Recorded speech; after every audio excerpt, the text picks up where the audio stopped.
Damos la bienvenida a José Carlos Díez, es uno de los economistas más influyentes y mediáticos del momento, premio Bitácoras 2016 al mejor blog de economía, profesor de macroeconomía y finanzas internacionales, es CEO de Global Economic Analysis, columnista en varios medios de referencia como El País, Bloomberg, Reuters, The Economist y Financial Times, en fin, un gran experto y una voz más que autorizada para sentarse a hablar de economía y explicarnos qué es lo que está pasando y su visión. ¿Qué tal, José Carlos? ¿Cómo te encuentras? Gracias por estar con nosotros. Buenos días. Un placer estar con vosotros y acompañaros. Bienvenido, José. Bienvenido a Buenos Días, Wall Street. Enseguida te preguntamos por esas declaraciones de Jerome Powell, me imagino que en línea, ¿no?, con lo esperado, pero vamos primero al tema aranceles. ¿Cómo interpretas estas últimas decisiones de Donald Trump en relación a esos aranceles con la imposición de gravámenes del 25% al aluminio y al acero?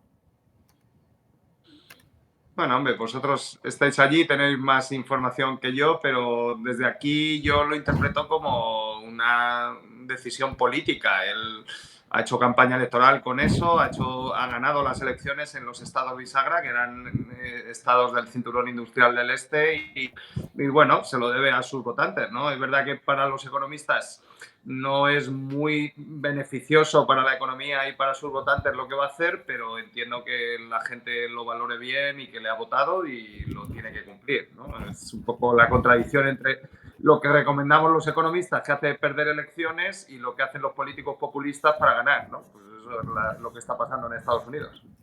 Sí, efectivamente, José, eso es lo que estamos viendo en los últimos días. De hecho, los editores del diario de Wall Street Journal, que normalmente se ponen del lado de las políticas del presidente, han calificado este plan arancelario de Trump como la guerra comercial más estúpida de la historia. ¿Tú qué piensas al respecto? Compártenos algo acerca de ello. Bueno, una guerra comercial para los economistas es un desastre porque las dos partes pierden, ¿no? Es como un combate de boxeo. Tú puedes ganar el combate, pero algún puñetazo te llevas, ¿no? Entonces, nunca nadie sale bien en una guerra comercial. Otra cosa es que, por ejemplo, ¿no?, los aranceles que le puso a China en el 2017, si tú justificas ante la Organización Mundial de Comercio que China no es una economía de mercado, que subvenciona a sus empresas, que no compiten en igualdad de condiciones que tus empresas en Estados Unidos, pues puede estar justificado el arancel, ¿no? Pero lo que ha hecho del acero y el aluminio, que dice que el resto de países no le tratan bien, pero si él puso el arancel al acero y al aluminio al resto de países en el 2017, ¿no? Pero bueno, oye, yo creo que por explicar un poco a los telespectadores lo que va a pasar, Estados Unidos no es la economía que cuenta Donald Trump. Estados Unidos es una economía muy dinámica, muy flexible, muy competitiva y líder tecnológico mundial que se encuentra en este momento en pleno empleo. Hay más vacantes en el mercado de trabajo americano, o sea, más demanda de empleo por parte de las empresas americanas sin cubrir que todos los desempleados de Estados Unidos. Hombre, si a esa economía, ¿no?, tú le cortas los flujos migratorios y no metes más gente en el mercado de trabajo y le subes los aranceles y le pones un impuesto a la compra, o sea, el arancel funciona como el VAT o como el impuesto directo sobre las ventas que tenéis en Estados Unidos, pues evidentemente esto es una pregunta que podría contestar un alumno de primero de grado en cualquier facultad de economía del mundo y que Donald Trump no sabe contestar. Eso provoca inflación y empobrece a los americanos, ¿no? Entonces, él ha prometido bajar la inflación y lo que está haciendo es políticas inflacionistas. Oye, José Carlos, Trump ha declarado también, lo comentabas, bueno, que planea, ¿no?, imponer aranceles contra la Unión Europea en los próximos días al considerar que el bloque ha tratado muy mal a los productos estadounidenses. ¿Qué panorama se presenta para Europa? ¿Crees que el viejo continente está preparado para dar una respuesta arancelaria? Bueno, nosotros, hombre, yo creo que el país que tiene peor situación es México, ¿no?, donde depende más de las exportaciones de Estados Unidos, tiene poco margen de negociación, ¿no? En Europa es verdad que nuestra balanza de bienes comerciales es superavitaria, o sea, nosotros le vendemos más a Estados Unidos que Estados Unidos nos compra, pero en la balanza de servicios, sobre todo en servicios tecnológicos, Europa le compra mucho a Estados Unidos, ¿no? Por lo tanto, evidentemente, que si Donald Trump le pone aranceles a la Unión Europea, pues la Unión Europea le pondrá aranceles a las empresas tecnológicas americanas. O sea, Apple tendrá que vender sus productos más caros en Europa, Elon Musk tendrá que vender sus productos más caros en Europa, el señor Zuckerberg, que también se ha hecho amigo de Trump, tendrá que vender más caros sus productos en Europa e intentaremos beneficiar a las empresas europeas tecnológicas, evidentemente, ¿no? De esto va la guerra comercial. Qué bien, José Carlos. Oye, hablando de este gran personaje que propiamente se habla mucho de el presidente Trump y no del vicepresidente DJ Pence, sino que se habla de él, que no deja de acaparar titulares. Ahora está presentando una oferta de 97,000 millones de dólares para comprar a OpenAI. Ya sabemos que la tensión se ha creado previamente entre el propio Musk y el CEO de OpenAI, Sam Altman. ¿Qué opinas tú al respecto? Bueno, yo no tengo nada personal contra Elon Musk, yo, ¿no? Tengo un Tesla, o sea que es mi coche, estoy encantado con el Tesla, la verdad es que reconozco que ha hecho un coche maravilloso y soy uno de los economistas que más seguidores tiene en X y en Twitter y sigo en X y no tengo nada contra él, pero hombre, me parece muy peligroso lo que está pasando en Estados Unidos, ¿no? El señor Elon Musk dijo hace un año, creo recordar, que la inteligencia artificial era muy dañina y que había que regularla. Ahora hace campaña con Donald Trump, se mete dentro de la Casa Blanca, controla el gobierno y los datos de la seguridad social y de la sanidad americana, que son los mejores datos que hay en Estados Unidos, y ahora se quiere comprar la principal compañía de inteligencia artificial. Pues hombre, si era mala, ¿no? Bueno, lo que yo creo es que Elon Musk es consciente que se había quedado fuera de la guerra de la inteligencia artificial. Yo, con todos los respetos para el Tesla, que creo que es un gran coche, de verdad, y estoy muy contento con el coche, el Tesla tiene el peor navegador más tonto que yo he usado nunca en mi vida. O sea, si esa es toda la inteligencia artificial que tiene Elon Musk y sus empresas, es lógico que se quiera comprar OpenAI, ¿no? Porque evidentemente que con ese nivel no va a ser competitivo en el mercado, ¿no? Entonces, bueno, esto ya lo vivimos en los años 30, ya hubo posiciones de conglomerados, todas las políticas antitrust, todas las políticas de competencia surgieron en aquel momento cuando los empresarios, en vez de cuando los presidentes van al lobby de los hoteles fuera de la Casa Blanca y los empresarios les esperan allí, que es lo normal, cuando tú metes a los empresarios en la Casa Blanca y tienen tanto poder en la regulación, eso no acaba bien. Al final lo acaban pagando los consumidores porque cuando hay menos competencia, lo que pasa es que las empresas tienen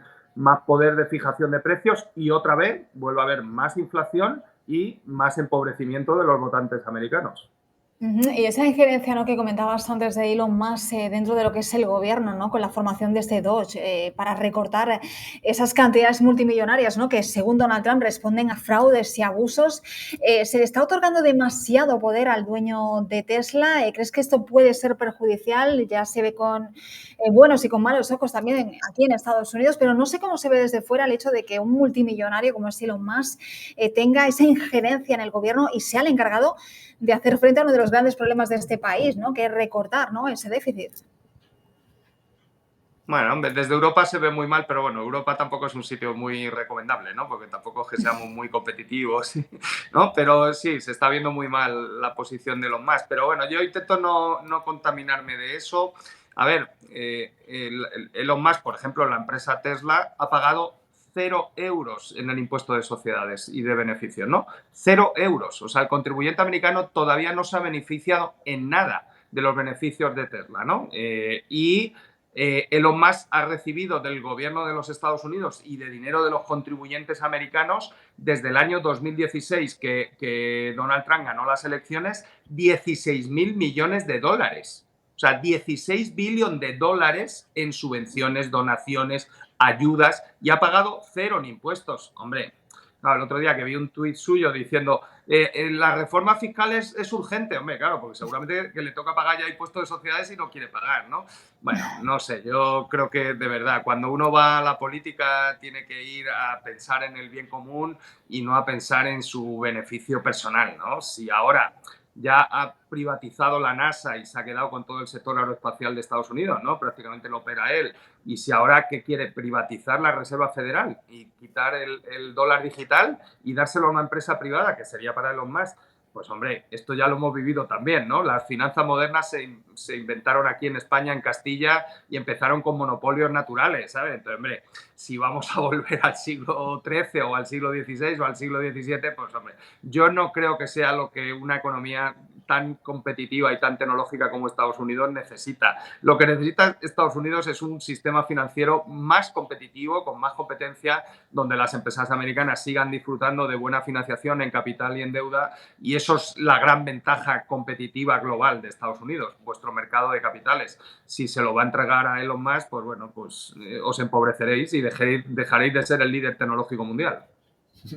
Efectivamente, Juan Carlos, muy buen punto de vista. Pero mira, justamente hace unos momentos acaba de aparecer la noticia donde el presidente de la Reserva Federal, Jerome Powell, reitera que el compromiso del Banco Central es reducir la inflación, pero está señalando que los responsables políticos no tienen prisa por bajar esas tasas de interés. De hecho, las declaraciones que ha hecho ante el Comité Bancario del Senado, Jerome Powell está calificando la economía como que está fuerte generalmente y que existe un mercado laboral sólido, además de que la inflación se está desacelerando, pero aún se está manteniendo por encima del 2%. ¿Qué opinión tienes al respecto sobre estas palabras que ha mencionado Jerome Powell?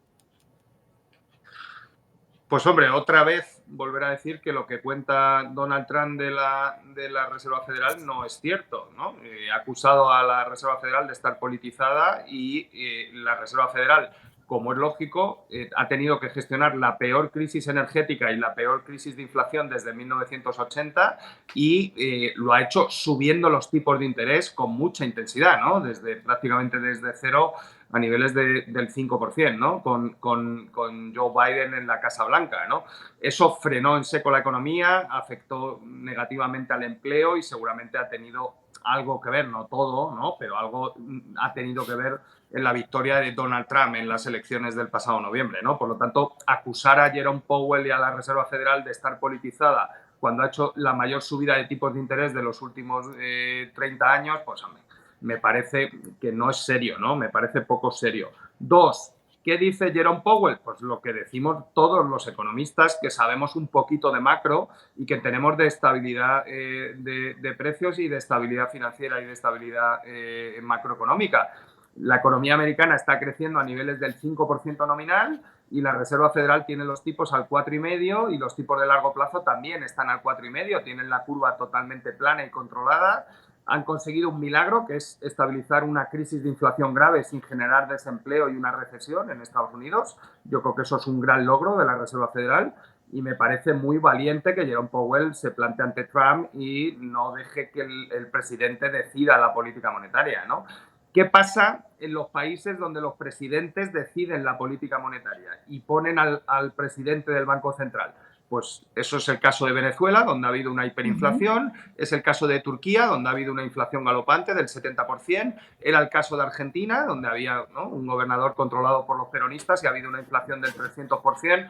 Hombre, yo creo que hay un premio Nobel de Economía de la Universidad de Minnesota de Estados Unidos que habla de inconsistencia temporal en las políticas públicas, especialmente en la política monetaria, y él que recomienda que no haya interferencia del presidente en las decisiones de la Reserva Federal. Pero bueno, si Donald Trump quiere hacer eso, pues de nuevo, siento decirlo, pero habrá más inflación y os empobreceréis mucho más los votantes estadounidenses. Bueno, ha reiterado Powell que las decisiones seguirán basadas en datos económicos y no en presiones externas, haciendo pues una clara alusión, ¿no?, a Donald Trump, que incluso llegó a decir que sabe más de tasas de interés que el propio Jerome Powell. Veremos a ver cómo termina, ¿no?, pues este tira y afloja entre Donald Trump y Jerome Powell. Te pregunto por el precio del oro, porque hemos visto que ha superado los $2.900 la onza por primera vez en su historia y que va decidido, ¿no?, a superar los 3.000. Deja claro que es el activo refugio por excelencia. Es algo que tú recomiendas a los inversores, tener siempre, pues, en esta diversificación de carteras oro. Hoy hemos perdido la conexión con José Carlos Díaz, a ver si la podemos recuperar enseguida. Sí, ahora te escuchamos. Perfecto. Perdona. Perfecto. Ni te preocupes. A ver, bueno, esa pregunta se la tienes que hacer a Vladimir Putin, porque el gran comprador de oro en los últimos 3 años ha sido Rusia, ¿no? Desde que estalló la guerra de Ucrania. No se fía de la Reserva Federal, no se fía de dejar sus reservas de dólares del petróleo en manos donde pueda estar controlado por Estados Unidos o en el sistema financiero, digamos, normal, ¿no? Y se ha salido del sistema y está entrando en el oro, ¿no? Entonces ha provocado una gran distorsión. ¿Va a seguir comprando Putin oro? Pues no lo sé, ¿no? Yo, es que no, ya mi psicoanalista no me deja ya analizar a Putin. Bastante que me estáis preguntando demasiado por Donald Trump, ¿eh? Pero ya Putin es un nivel superior. Total, total. Bueno, y te pregunto por último, José Carlos, sobre los mercados, ¿no? ¿Cómo van a manejar tantísima volatilidad que lleva intrínsecamente pues, la presencia de Donald Trump? El otro día hablamos con Víctor Alba González, hablaba pues de de que esto es algo pendular, esta volatilidad, ¿no? Pero esto, no sé, para los mercados, ¿cómo lo ves? Esto cada día es una historia diferente, ¿no? Bueno, la inflación es buena para las bolsas porque en entornos de inflación las empresas pueden dar más beneficios y no es buena para los bonos, ¿no? Entonces deberíamos ver tipos de la deuda de largo plazo, ¿no? Sobre todo la deuda pública, más altos. Seguramente las deudas corporativas también incluso deberían ampliar algo los spreads en ese escenario y las bolsas podrían seguir yendo bien, ¿no? El problema es que primero no está pasando eso, o sea, estamos viendo que los tipos de largo plazo no están repuntando y dos, hay un riesgo que es lo que dice Jerome Powell y que es lógico que lo diga el presidente de la Reserva Federal. El principal riesgo para la inflación ahora en este momento en Estados Unidos con pleno empleo es el déficit público americano, que está en el 7% del PIB. La deuda pública está muy alta, entonces, claro, si Donald Trump además hace propuestas fiscales de aumentar el déficit, de bajar impuestos y hace políticas fiscales expansivas, como ha prometido en campaña, pues, hombre, puede provocar una crisis del dólar. Es verdad que no se ve, o sea, no estamos viendo ninguna prima de riesgo ni nada que indique que pueda provocar eso y estamos viendo al dólar muy fuerte, ¿no? En 1,02, 1,04, o sea que en esos rangos no hay peligro. Pero bueno, el peligro, como dice el presidente de la Reserva Federal, es eso, ¿no? Yo creo que mucho más riesgo supone Donald Trump para la estabilidad financiera mundial que para el tema del comercio mundial y los aranceles, ¿no? Y siendo grave el tema de la guerra comercial que lo es. Yo creo que es mucho más arriesgado que veamos una crisis en el dólar provocada por una crisis fiscal en un país con tanta deuda pública y con un déficit público tan desproporcionado, que no es culpa de Trump, porque lo ha heredado de la administración Biden, pero evidentemente que él ahora es el presidente de los Estados Unidos y tiene que gestionar esa situación. Bueno, pues Sí, sí. claro que sí, Juan Carlos. Y bueno, quiero hacerte una última pregunta acerca de los mercados aquí en los Estados Unidos. Propiamente, el SP 500, que es el índice principal, pues no ha mostrado un rendimiento como lo había tenido durante la mayor parte del 2024. De hecho, desde que Donald Trump regresó bueno, ganó las elecciones el pasado noviembre, pues propiamente el mercado ha tenido muchos altibajos y esa volatilidad, ¿a dónde crees que pueda resurgir en los próximos días? Porque todos habíamos estado esperando ganancias en la bolsa de valores desde que esas elecciones o desde que tomara el poder. Más sin embargo, por los pasados 3 meses, el mercado propiamente ha ganado apenas el 1%. Bueno, a ver, yo creo que hay dos cosas, ¿no? Una, los inversores, y tiene lógica, se han acostumbrado mucho a seguir a la Reserva Federal y pues, cuando la Reserva Federal hace políticas monetarias expansivas, eso genera mucha tranquilidad y eso hace que las bolsas suban, y es lógico.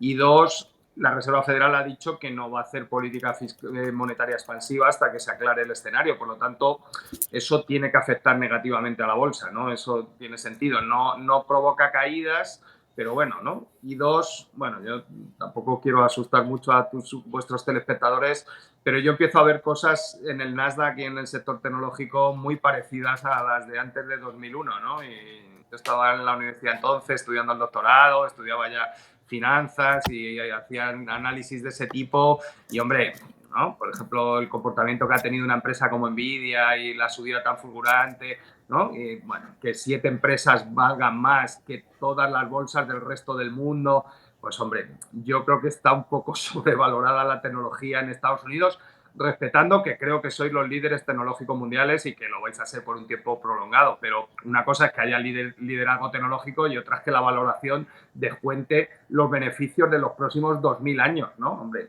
todo tiene que haber, ¿no? Como me enseñó a mí un profesor en la universidad, ¿no? En la vida, mesura, ¿no?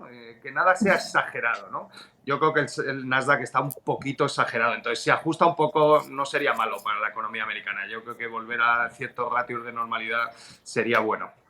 Bueno, hablando de mesura, te pregunto, porque venimos de unos años muy alcistas en el mercado, todo con un optimismo, ¿no?, exacerbado, se podría decir. Entonces te pregunto, ¿no?, cuando pensábamos todos, y sobre todo después de la reacción que tuvieron los mercados a las elecciones, ¿no?, el 5N, con esa subida tras la victoria de Donald Trump, se recibía, ¿no?, con una gran bienvenida al nuevo presidente de los Estados Unidos, pero como estamos viendo un 2025 tan raro en los mercados, te pregunto si realmente podríamos ver un 2025 con mercados a la baja, si va a haber retrocesos demasiado grandes. Pues hombre, yo he estado muchos años asesorando a inversores, ¿no? Y su comportamiento normalmente suele ser un comportamiento, digamos, caótico, determinístico, o sea, en niveles de volatilidad más o menos en unos rangos controlables, ¿no? Yo creo que, sinceramente, que nos estamos enfrentando a riesgos muy de cola, muy de poco probables, evidentemente que son riesgos, pero son riesgos muy grandes, ¿no? Las cosas que dice Donald Trump en un avión yendo hacia la Super Bowl, pues hombre, no es la forma normal que estamos acostumbrados a hablar de diplomacia.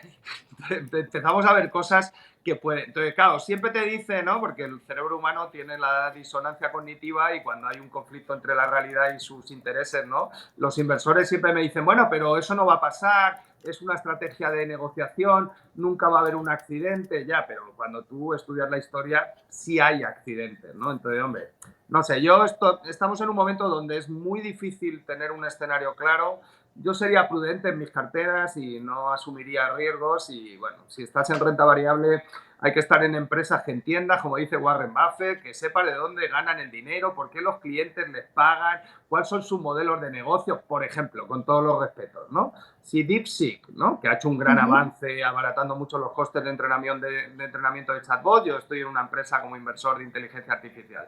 Si DeepSeek, ¿no?, lo hace en código abierto y lo vende por internet, ¿cuál es el modelo de negocio? O sea, ¿dónde va a ganar dinero DeepSeek? ¿No? Entonces, yo necesito entenderlo, yo no lo entiendo, ¿no? Entonces, pues eso, ¿no? ¿Qué hace Warren Buffett? Pues comprar Coca-Cola, que es mucho más sencillo. La gente compra Coca-Cola porque le da satisfacción y bebe mucha Coca-Cola. Pues ya está, tiene un margen estable y gana dinero, ¿no? Yo estaría en empresas, como dice Buffett, que entendamos a qué se dedican, cómo ganan el dinero, dónde les vienen los márgenes, que tengamos unos ratios de valoración razonables por valor y que crezcan y que sean buenas empresas y bien gestionadas. Y luego, pues, no sé, en bonos y en deuda pública yo tendría duraciones muy cortas. Yo no tendría bonos a más de 2 años con esta incertidumbre y teniendo este presidente que tenéis al mando de la nave de Estados Unidos, ¿no? La verdad que es un nivel de incertidumbre muy elevado.